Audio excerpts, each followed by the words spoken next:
დღეს გამოუტანენ სარჩელს ადამიანს, რომელმაც წითელ წიგნში შეტანილი მურა დათვი მოკლა. არ ვიცი განაჩენი რა იქნება ან როგორი იქნება, მაგრამ ესეთი უგულო, ნამდვილად არ უნდა იყო ადამიანი, ეს ბრაკონიერობაც აღარ არის, ეს უარესი საშინელებაა, სატანიზმია.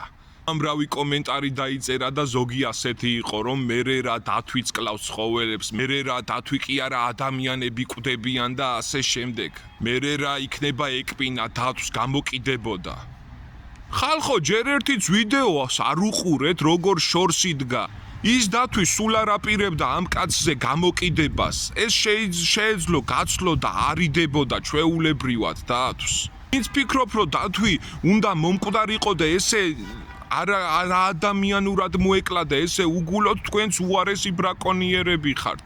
როგორ ეძახთ, ადექი ახლა აბა ადექ ირონიულად, ცინიზმით ვიდეოში როგორ ჩანს ეს ყველაფერი.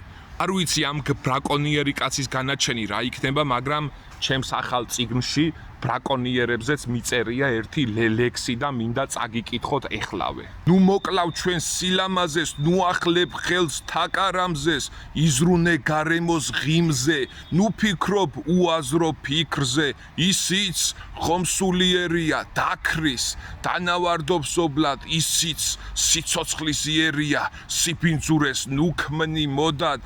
არა უტიფარ გონებას, ძალა ჩვენს ნატიფ ბუნებას, კმარა ვერ უძლებ ძუნებას, მართლა მოელი მოგებას, ბერწი გონება ვერ დგება, ტვინის სიცრუით ბერდება და რა არის რაღა ბედენა, ეგ ფიქრი მტარვალს ებმება.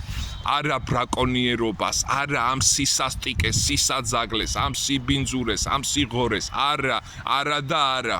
ნახოთ რა იქნება განაჩენი, ძალიან მაინტერესებს.